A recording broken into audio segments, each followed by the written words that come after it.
Jangan. Saya cerita nih tadi malam nih yang ngambek.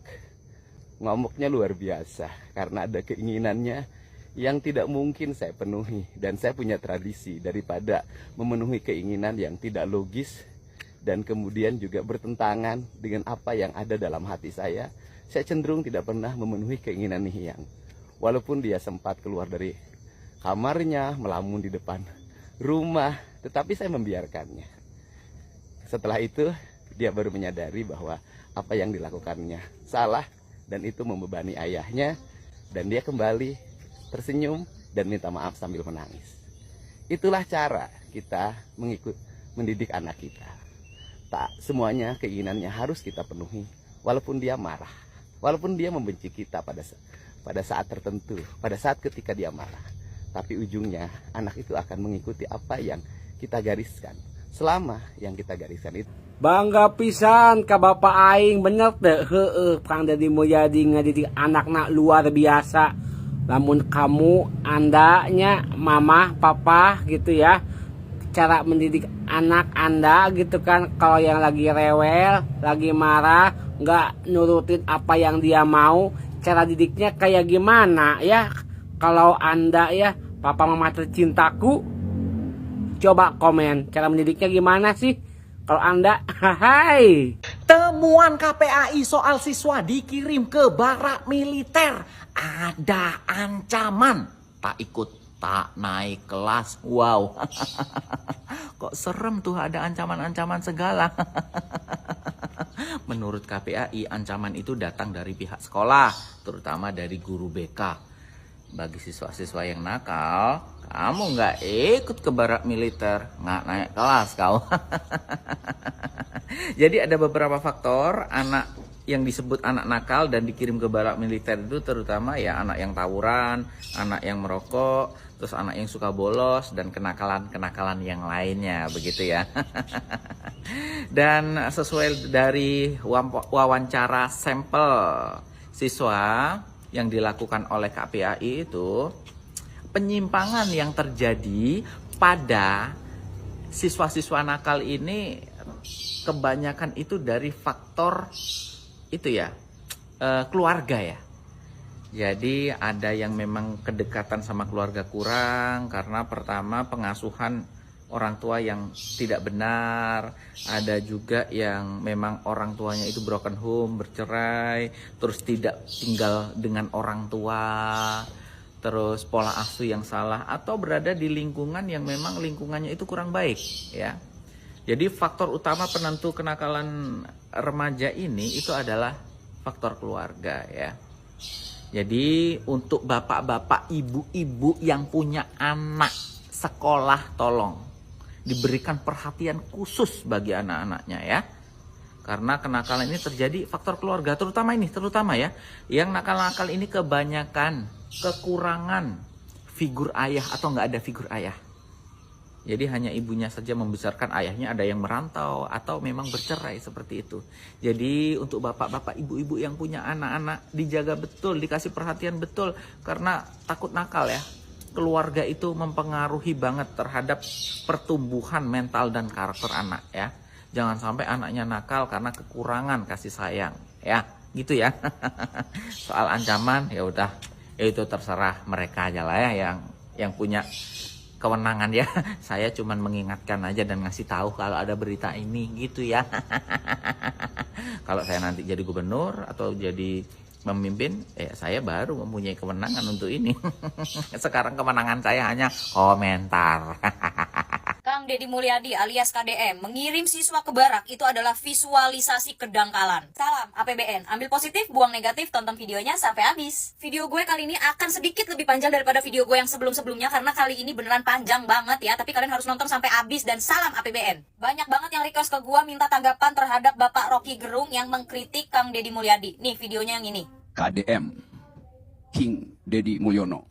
Yang berbahaya sebetulnya bukan Deddy Mulyadi, Yunto Mulyono. Tetapi penonton Mulyono dan penonton Deddy Mulyadi sama. Masyarakat yang doyan nonton kedangkalan, kira-kira itu tuh. Mengirim anak ke barak itu dangkal. Anak itu nakal karena kreativitasnya bertumbuh. Diperlukan pedagogi. Yang dihasilkan oleh Deddy Mulyadi ada demagogi itu. Kirim ke barak itu. Kenapa nggak Gibran dikirim ke barak? Atau ayahnya? Di sini gue berusaha menjadi menjadi penonton yang objektif gitu ya. Menurut gue pribadi ya, lebih baik dangkal tapi menghasilkan daripada dalam tapi nggak bisa ngasih manfaat. Banyak kok pohon yang akarnya kuat, batangnya tinggi, besar, tapi pohonnya pun tidak berdaun lebat sehingga orang tidak bisa berteduh, dan juga pohon itu tidak bisa berbuah, jadinya buahnya itu tidak bisa dimanfaatkan. Coba deh, tolong ya Pak Rocky Gerung, tolong tunjukkan bagaimana visualisasi yang tidak dangkal dan turun langsung gitu, terjun ke lapangan itu kayak gimana, visualisasi yang nggak dangkal itu seperti apa, lalu prakteknya seperti apa. Movement atau pergerakan yang dilakukan Kang Deddy Mulyadi itu udah bagus. Yang namanya movement baru ya, itu pasti ada plus minusnya. Coba kita pikir dan kita telaah secara objektif omongan Pak Rocky Gerung ini. Bayangkan jika teori yang Pak Rocky Gerung sampaikan itu juga diterapkan di dalam barak militer. Jadi di dalam barak militer itu tidak hanya mendisiplinkan tubuh, tapi juga ada disiplin lewat pedagoginya. Buat kalian yang nggak tahu demagogi dan pedagogi, gue coba jelasin secara singkatnya ya. Demagogi itu adalah manipulasi emosi untuk kepentingan publik atau politik. Sedangkan pedagogi itu adalah metode atau ilmu atau metode pengajaran untuk pendidikan. Di sini ya, gue tahu kalau Rocky Gerung itu adalah orang yang teoritis, ahli filsafat, dan juga kritisi gitu ya. Suka mengkritik pejabat-pejabat maupun pemerintahan gitu ya. Tapi permasalahannya sekarang yang rakyat Indonesia butuhkan itu bukan teori lagi, bukan teoritis lagi, tapi praktek. Permasalahannya ya, kalau semuanya hanya diterapkan secara teori, semua orang juga bisa. Seperti Pak Rocky Gerung. Pak Rocky Gerung ini permasalahannya punya anak atau tidak. Di video yang sebelumnya, di videonya Pak Rocky Gerung, beliau menyampaikan bahwa anak itu menjadi nakal karena kreativitasnya sedang dibentuk. Iya Pak, saya sadar kalau kreativitas anak itu sedang dibentuk. Tapi saking kreatifnya Pak, anak-anak nakal itu bisa membun-bun orang loh Pak. Saking kreatifnya mereka itu bisa membahayakan orang lain loh Pak Rocky. Dan yang bikin gua bingung gitu ya, kenapa dibilang visualisasi kedangkalan gitu loh. Mengirim siswa-siswi ke barak militer itu adalah visualisasi kedangkalan. Kenapa dibilang dangkal? Itu adalah solusi dan cara terjun langsung kerja nyatanya Kang Deddy Mulyadi. Terus kalau menurut Pak Rocky Gerung sendiri harusnya seperti apa? Realisasinya itu harusnya seperti apa Pak? Sebenarnya satu sisi gue pun paham maksud dari omongan Rocky Gerung ya. Beliau ini ingin kita tidak terlalu cepat terkesima, tidak terlalu cepat menyanjung seorang pejabat gitu loh. Terutama ini yang lagi diomongin Kang Deddy Mulyadi gitu. Gue ngerti maksudnya Rocky Gerung, paham gue. Maksudnya Pak Rocky Gerung itu juga, beliau itu mau kita itu benar-benar objektif gitu. Melihat mana yang benar-benar tulus, benar-benar nyata, benar-benar jujur, dan mana yang hanya sensasi. Tapi permasalahannya ya, Kang Deddy Mulyadi itu lebih memilih dibilang menjadi orang yang dangkal, tapi melahirkan hamparan tanaman, daripada mengakui memiliki pemikiran yang dalam, tapi hanya membuat orang lain tenggelam. Dan Kang Deddy Mulyadi akan menghadapi segala kritikan dengan senyuman. Orang di dunia ini, di Jawa Barat, di Indonesia, yang teoritis dan memiliki segudang teori itu banyak, tidak hanya Rocky Gerung. Tapi orang yang memiliki solusi dan bisa langsung terjun serta kerja nyata, tidak semuanya itu seperti Kang Deddy Mulyadi. Teori itu memang perlu, teori itu penting, karena teori itu adalah landasan dan dasar. Tapi kalau teori tanpa kerja nyata sama dengan nihil. Sama seperti yang selalu gue bilang di konten-konten gue yang sebelumnya, teori dan prakteknya itu bisa berbeda. Teori itu adanya di buku, ya hanya teori, tapi prakteknya di lapangan itu bisa berbeda, bahkan bisa beda jauh dengan teori yang sudah dipelajari. Gue sendiri mengakui kalau Rocky Gerung itu adalah orang yang cerdas gitu, orang yang teoritis, filsafatnya tinggi, cerdas lah pokoknya. Tapi menurut gue kali ini ya, saking pintarnya seorang Rocky Gerung, pemikiran itu terlalu jauh gitu. Saking teoritisnya, beliau itu sampai nggak tahu apa yang dibutuhkan sama rakyat saat ini. Balik lagi, kalau cuma ngomongin teori, semua orang juga bisa. Coba kalau Pak Rocky Gerung yang turun terjun langsung ke lapangan, bisa nggak? Federasi Serikat Guru Indonesia mendorong Menteri Pendidikan untuk menghentikan pengiriman siswa ke barak militer. Luar biasa. FSGI menyampaikan penolakan terhadap program Gubernur Jawa Barat Deddy Mulyadi yang menyelenggarakan pendidikan ala militer untuk anak-anak yang dianggap nakal. FSGI menilai hal itu merupakan kebijakan instan, tidak menyentuh akar masalah, dan berpotensi tidak berdampak jangka panjang dalam perubahan perilaku. Mohon maaf, ini para guru dari mana? Soalnya banyak teman saya para guru di Jawa Barat mendukung program ini.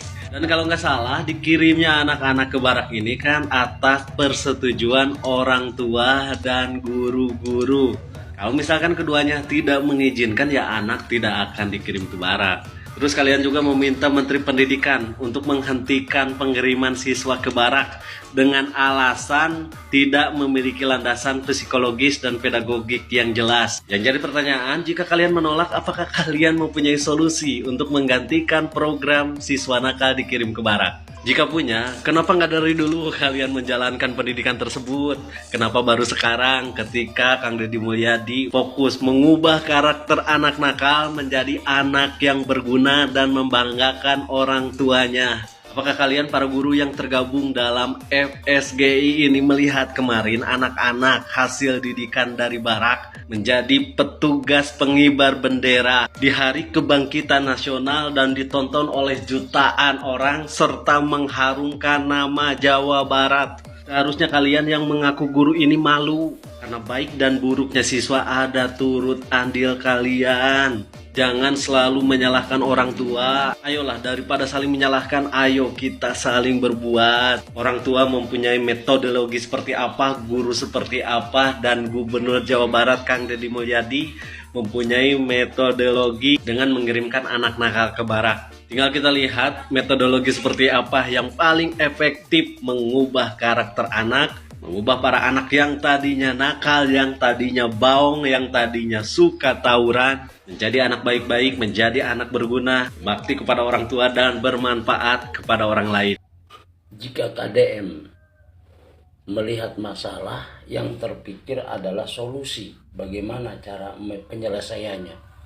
Sementara para pejabat yang lain, termasuk anggota dewan, begitu lihat masalah, lalu rapat. Kemudian ada yang baca jurnal di luar negeri tentang penelitian ini, lalu diskusikan. Jadi sebetulnya bukan mencari solusi, malah bikin jadi mencari tambah masalah. Harusnya bagaimana solusinya, bukan nambah masalah. Kalau sekedar wacana mah, baca jurnal, baca ini, nggak ada tindakan, itu mau udah jenuh masyarakat sekarang. Rakyat sekarang udah pintar-pintar. Kami tidak butuh masalah, yang dibutuhkan adalah solusi. Ya, kerja dengan cepat gitu loh. Ya, jadi kerja dengan cepat, solusi, bukan mencari masalah, malah solusinya tidak ada. Sudahlah, udah gitu aja, baca jurnal aja, jurnal. Kalau nggak saya bikinin jurnal, saya lagi bikin jurnal.